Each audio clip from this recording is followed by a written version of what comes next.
Bismillahirrahmanirrahim. Assalamualaikum warahmatullahi wabarakatuh.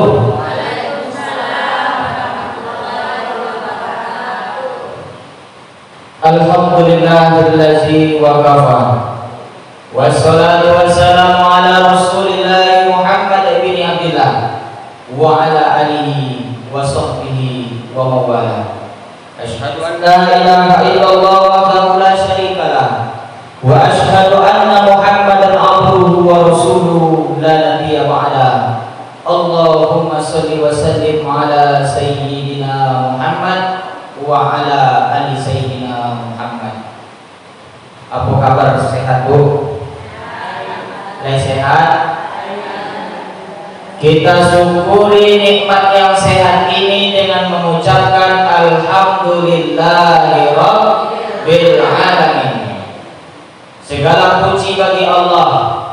Itulah ungkapan yang keluar dari lisan kita masing-masing, bahwa segala tindak tanduk kegiatan yang kita lakukan hari ini, mulai daripada terbangun dari tidur sampai nanti malam tidur lagi, semua itu tidak pernah lepas daripada nikmat Allah Subhanahu wa ta'ala.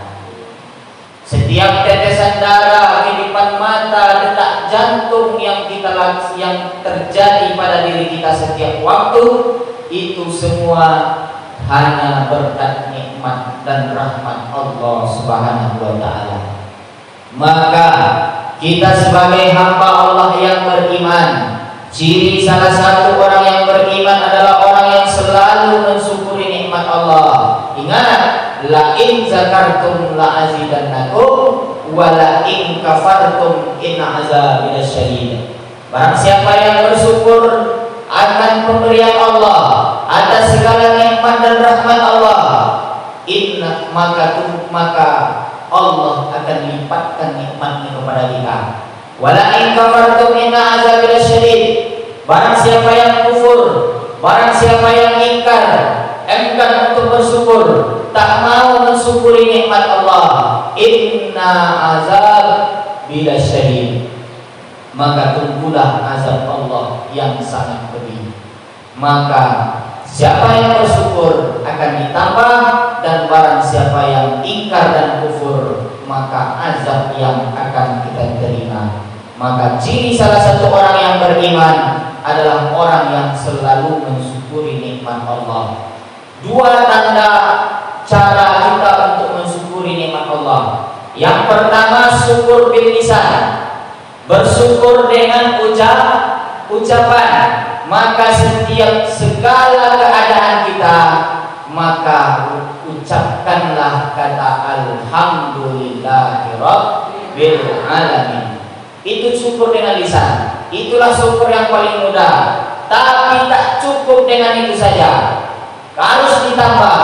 Yang kedua, syukur bil fi'li, bersyukur dengan perbuatan. Bagaimana cara mensyukuri nikmat Allah dengan perbuatan?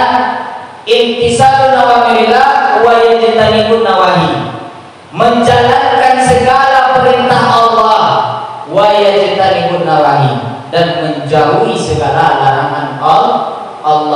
Maka melangkahkan kaki, mengayunkan tangan, datang ke rumah Allah siang ini, itu merupakan salah satu cara kita untuk mensyukuri nikmat yang Allah berikan.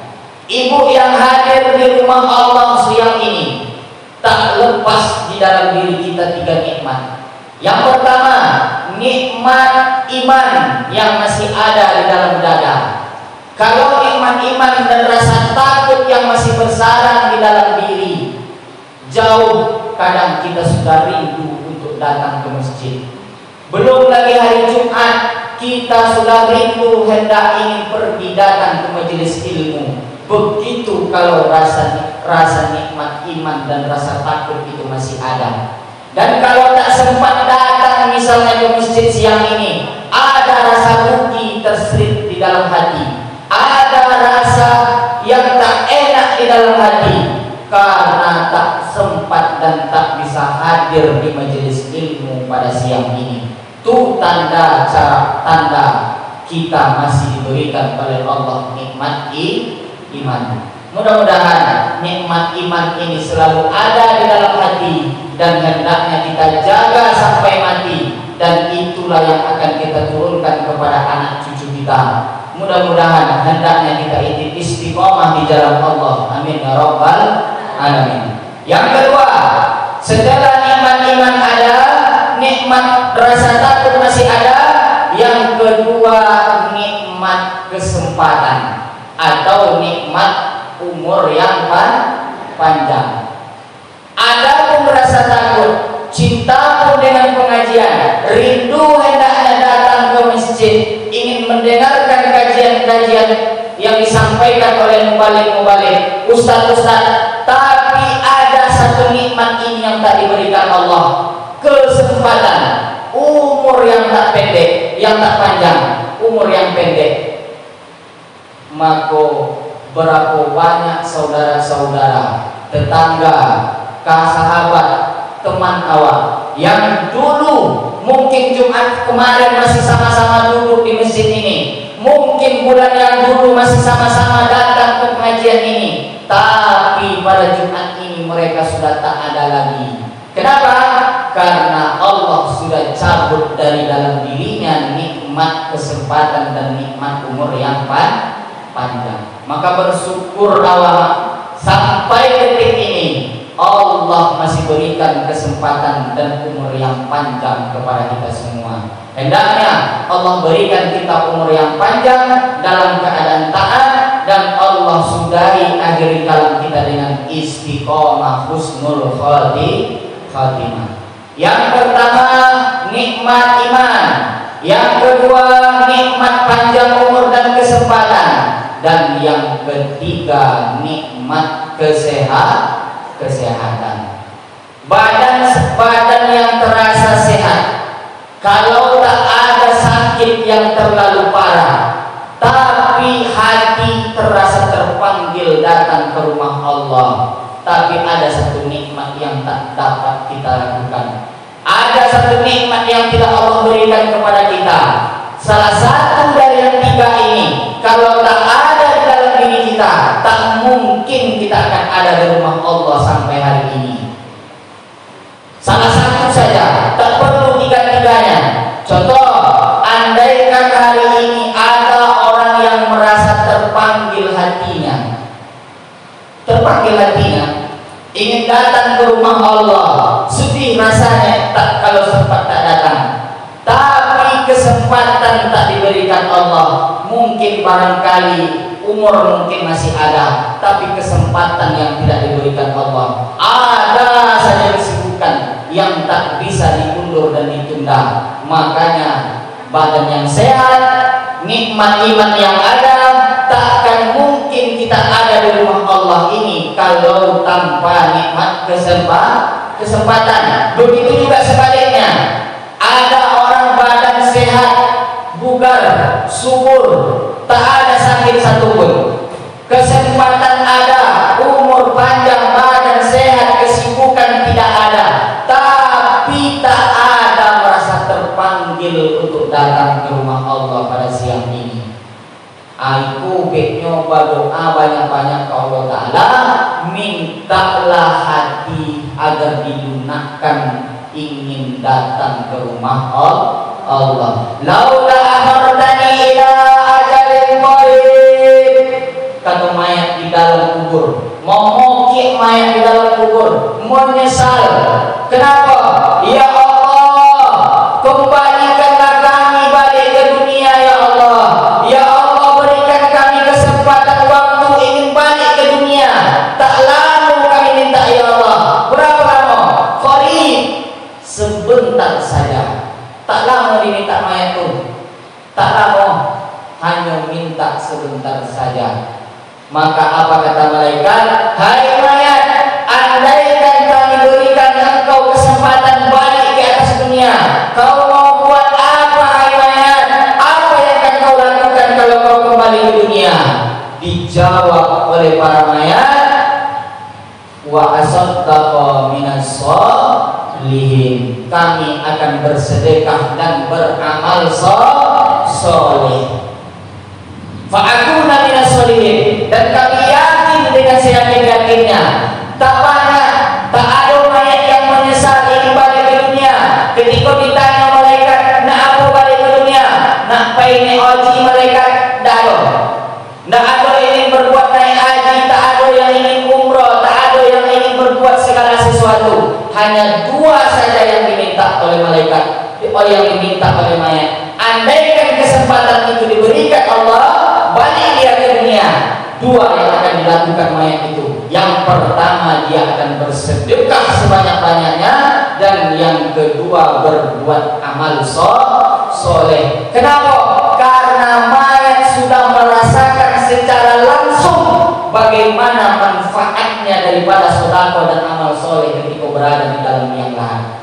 Kalau dia awak tua santai, awak taso. Kalau lagi masuknya taso dia awak. Makanya diceritakan langsung di dalam Al-Quran bagaimana pekikan teriakan penyesalan mayat di dalam kubur. Maka tengah-tengah malam awak mendengar kadang ayam babu, anjing babunyi. Kenapa? Karena binatang diberikan kelebihan oleh Allah mendengar suara makhluk gaib. Tak tahu dek malaikat para binatang tu, dek ayam, dek anjing, dek segala binatang, bagaimana pekikan jenazah itu di dalam kubur. Tak tahu kan? Maka tak sanggup binatang itu mendengar. Makanya malu doang anjing tadi. Dia awak tak terdengar. Kalau awak tak terdengar, apa semua maksudnya agama. Jangankan sembahyang Idul Fitri, sembahyang subuh terpono maksudnya awak. Kenapa? Karena awak tahu bagaimana azabnya kalau tak punya amal datang menghadap Allah. Ingat, kita akan datang menghadap Allah. Walaqad jitumuna furada. Kau akan datang menghadap Allah furada, sendirian kata Allah. Tak ada kawan. Kama khalaqnakum awwala marrah, sebagaimana dulu kami kau ciptakan. Kau datang ke dunia ini dalam keadaan sendirian. Datang surang, balik pulang kampung surang, tak ada kawan. Makanya dunia hanya tempat persinggahan sementara. Ibarat awak pai ke Bukit Tinggi singgah sebentar di Kelok 9. Berapa lama lah agaknya awak akan singgah di Kelok 9? Lekan tolong 2 hari nonggok di Kelok 9? Tak mungkin. Paling lama hanya 2 jam. Itulah lama laku ngomong di HP di bawah foto. Iya. Lah 2 jam. Seperti itulah berapa lamanya awak di Kelok 9, selama itulah gambaran kita di dunia, dan kita akan kembali melanjutkan perjalanan kemana? Akan menghadap Allah Subhanahu wa Ta'ala. Maka yang akan kita bawa adalah amal-amal ibadah dan amal soleh kita. Maka oleh karena itu ibu, selalulah bersyukur segala nikmat yang diberikan Allah. Maka beramal soleh salah satu cara kita untuk mensyukuri nikmat Allah. Kalau kita sudah bersyukur, segala nikmat Allah sudah kita pergunakan ke jalan yang benar, maka Allah akan satukan kita dengan kelompok-kelompok orang yang syakirin, yang akan bertetangga dengan Nabi Muhammad sallallahu alaihi wasallam di dalam surga. Amin ya rabbal alamin. Maka amal soleh tak ada yang lain yang bisa apa gue. Segalanya akan kita tinggalkan. Makanya jalan untuk menghadapi dunia ini. Bagaimana kita ada di dunia? Kami kok ustaz payah hidup di dunia. Banyak kona musibah, banyak cobaan, banyak ujian. Sehingga kami rasanya tak sanggup hidup di dunia ini Pak Ustaz. Itu bunyi suara-suara orang yang sudah berputus asa. Kenapa? Karena dia tak tahu hakikat daripada kehidupan. Hakikat daripada kehidupan dunia itu adalah kehidupan yang akan diuji. Kita di sini tempat diuji diuji oleh Allah, payah hidup anak yang tak ada, anak mungkin yang tak bisa kita harapkan sesuai dengan kemungkinan, harta yang kita cari tak dapat, pangkat jabatan yang kita kejar tak dapat, segala menjadi ujian, caci maki, sumpah serapah, gunjingan, fitnah dan lain sebagainya sering kita terima, sehingga hati merasa terpukul, sedih, sehingga rasanya tak sanggup hidup di dunia ini. Banyak bonanglah cobaan Ustaz. Itulah bunyi suara orang yang tak tahu hakikat kehidupan, bahwa dunia ini adalah tempatnya ujian. Berani hidup, berani menghadapi ujian, berani menghadapi ujian, berani hidup di dunia. Kalau tak berani menghadapi ujian, mati sajalah. Itulah nilai. Makanya jalani ujian dengan sabar. Maka jalani ujian, jalani musibah, sekalanya datang dari Allah dan kita serahkan kembali kepada Allah. Allah yang Maha mengatur, Allah tempat bersandar, Allah tempat berpegang. Maka Nabi Muhammad SAW pun manusia yang paling agung di atas dunia pun ditimpa musibah bertubi-tubi. Apa ujian musibah yang Nabi Muhammad terima Pak Ustaz? Yang pertama ketika Nabi Muhammad diangkat menjadi Nabi dan Rasul. Pertama kali Nabi menerima wahyu, saat dia diangkat menjadi Nabi dan Rasul, diumumkan kepada seluruh masyarakat Makkah. Ketika itu Nabi Muhammad naik ke atas bukit Jabal Abi Qubais. Naik di atas Jabal Abi Qubais, dipanggilnya masyarakat Mekah, berkumpullah masyarakat Mekah di bawah waktu itu. Ketika itu disampaikanlah apa yang menjadi tujuan mereka dikumpulkan. Apa kata Nabi? Hai masyarakat Mekah, kalian sudah menunjuk aku sebagai orang yang al-amin. Kalian sudah menggelari aku dengan gelar orang yang paling terpercaya. Maka pada hari ini kusampaikan kepada kalian bahwa aku sudah menerima wahyu dan aku menjadi Nabi dan Rasul yang akan menegakkan kalimat tauhid la ilaha illallah. Lalu apa yang terjadi? Yang menantang ajaran Nabi Muhammad pertama kali di dunia bukan orang lain, bukan orang yang jauh, saudara sendiri, saudara kandung dari ayah kandung. Apa tiba di awak ini? Itulah orang yang pertama kali menantang ajaran Nabi. Bagaimanalah azabnya mungkin Nabi menerima keadaan yang seperti itu. Mulai dari waktu itu dia dijauhi oleh masyarakat Mekah, dibenci, dilempari dengan kotoran, dilempari dengan pelepah kurma, batu dan lain sebagainya. Sehingga kehadirannya sudah bagaikan kota Makkah, sudah bagaikan onak dan duri bagi Nabi Muhammad SAW. Begitu ujian dan musibahnya. Apalagi awak manusia biasa tetap akan menerima ujian dan cobaan. Maka jalani dunia ini. Setelah selesai kita menjalani dunia ini, berhasil kita menghadapi segala onak duri yang ada di dunia ini, sukses kita, itulah yang akan kita raih yang namanya husnul khatimah. Segala godaan, segala keindahan, segala kehijauan dunia ini mampu kita atasi, mampu kita awasi, dan kita berhasil menghadap Allah Subhanahu wa taala dengan predikat hamba Allah yang beriman. Tak ada yang lain. Maka dunia kok setelah mati masuk dalam kubur, ditanya segala amal ibadah, pertanggungjawabkan segala nikmat, setelah itu pertanggungjawabkan segala harta, segala umur, anak, keluarga, istri, suami, semua akan kita pertanggungjawabkan. Selesai itu kita akan kembali dibangkitkan oleh Allah di padang mahsyar. Di padang mahsyar kita akan menerima ujian yang begitu banyak. Setelah kita mengetahui bahwa di padang mahsyar itu dikumpulkan seluruh umat manusia, mulai dulu pertama kali diciptakan Nabi Adam sampai besok umat di akhir zaman dikumpulkan. dan keadaan waktu itu matahari sejengkal di atas kepala. Awak berbondong-bondong budak kamu dia ke mana? Mencari pertolongan, mencari syafaat, mencari bantuan. Maka disampaikan di dalam Al-Quran, yauma la yanfa'u malun. Hari itu harta lagi tak berguna, wala banun, anak pun tak berguna, kata Al-Quran.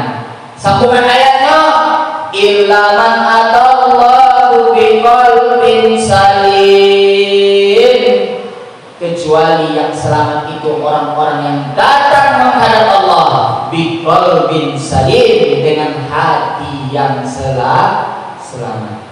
Anak tak berguna, harta tak berguna di hari itu. Sadonya akan kita tinggalkan.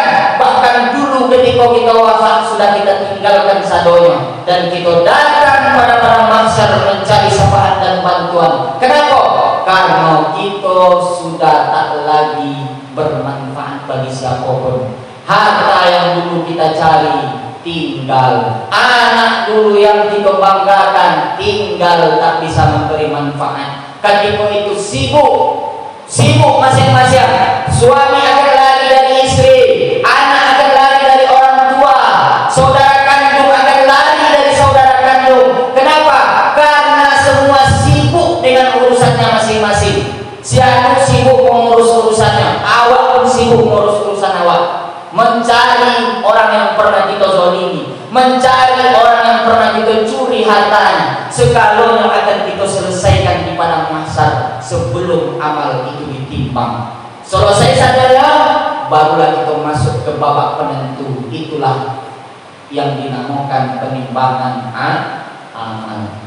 Yang seadil-adilnya ditimbang amal elok, amal baik, maka apa kecil Allah Subhanahu wa taala di dalam Al-Qur'an, fa'alhamha fujuraha, dan kami adakan dua persimpangan jalan, fa'alhamha fujuraha wa taqwaha, dua simpang jalan. Yang pertama jalan hitam, jalan yang gelap, jalan yang tak diridhoi oleh Allah Subhanahu wa taala. Dan yang kedua wa taqwaha, jalan takwa, jalan kebenaran, dan jalan menghadap Allah menuju surganya Allah Subhanahu wa taala. Mudah-mudahan kita hendaknya ditakdirkan Allah istiqomah dalam kebaikan, istiqomah dalam beramal soleh, istiqomah di dalam beramal kebaikan. Insya Allah kita akan menjejaki jalan takwa, jalan yang menyampaikan kita kepada Allah Subhanahu wa taala. Karena itu cita-cita satunya kalau ditanya ingin masuk surga, satunya ingin masuk surga. Nentak sembahyang pun kalau ditanya anak masuk surga juga. Nentak pai ke masuk ditanya nak masuk surga juga. Tapi jalan untuk menapaki jalan surga itu tak pernah kita lakukan di dunia. Di sikolah konai nyawa. Awak ingin masuk surga tapi beramal malih, mustahil akan masuk surga. Tapi kalau ceramah ustaz lain, Pak Ustaz, seluruh umat Nabi Muhammad akan masuk surga. Betul. Seluruh manusia akan masuk surga. La yadkhulul jannah, akan masuk seluruhnya ke dalam surga. Maka sempat waktu itu bertanya Abu Bakar, wa insana wa insarok, apakah dia berzina akan masuk surga juga ya Rasulullah? Masuk surga, kata Nabi. Satunya umat Nabi Muhammad akan masuk surga. Tapi bila ketika segala dosa awak sudah dibakar di dalam neraka, makanya di sembahyang 5 waktu kita selalu berdoa, Rabbana atina fid dunya hasanah wa fil akhirati hasanah wa qina azabannar. Doa supaya tidak transit, tidak singgah di neraka. Awak minta nyolan langsung. Kalau memang masuk surga kemudian itu nanti diobok-obok dulu di dalam neraka, lah dicuci dulu segala dosanya, maka setelah habis dosanya, maka ini akan kembali dimasukkan surga. Kenapa? Itulah bedanya umat Nabi Muhammad dengan umat-umat Nabi yang lain, karena kemuliaan Nabi Muhammad Muhammad sallallahu alaihi wasallam. Nek kini nanawa cariku supaya tidak transit, supaya tidak singgah. Awak ingin mencari jalan langsung sampai ke surga tanpa ada singgah dimanapun.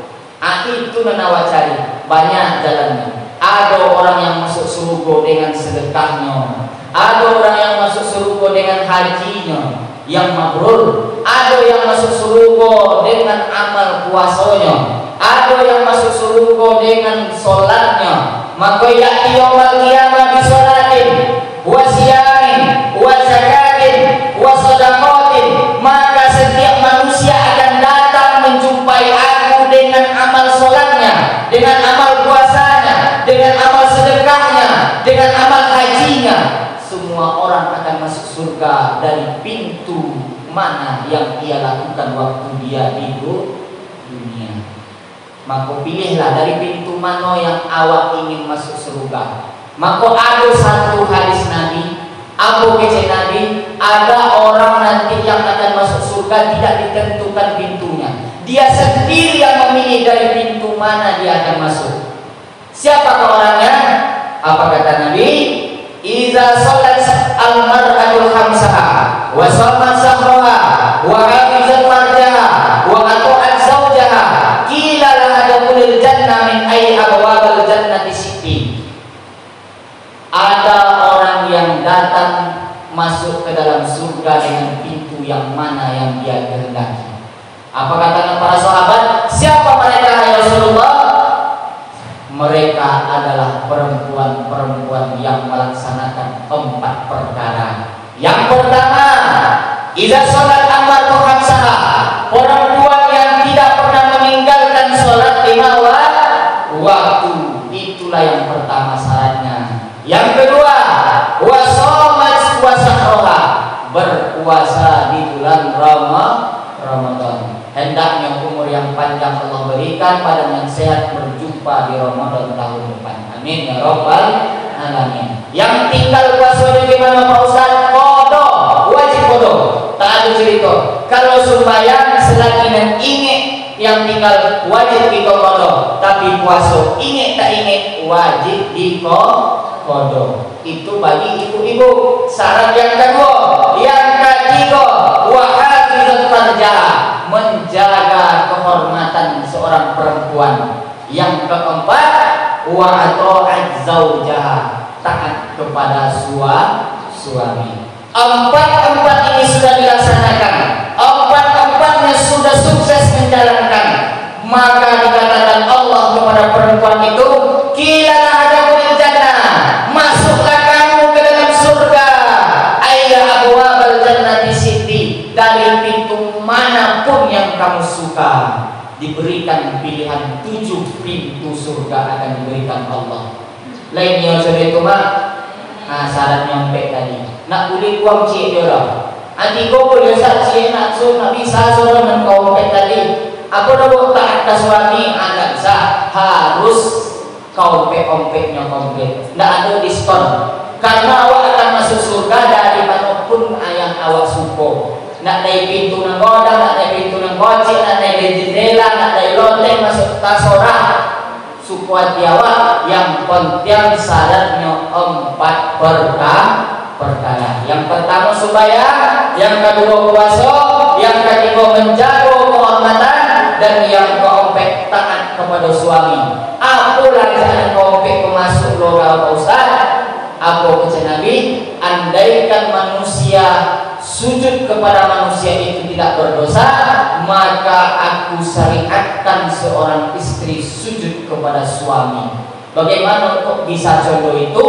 Karena sujud manusia ke manusia itu haram dan berdosa, maka tak wajib sujud, tapi hanya wajib taat dan patuh kepada suami selagi di jalan yang benar.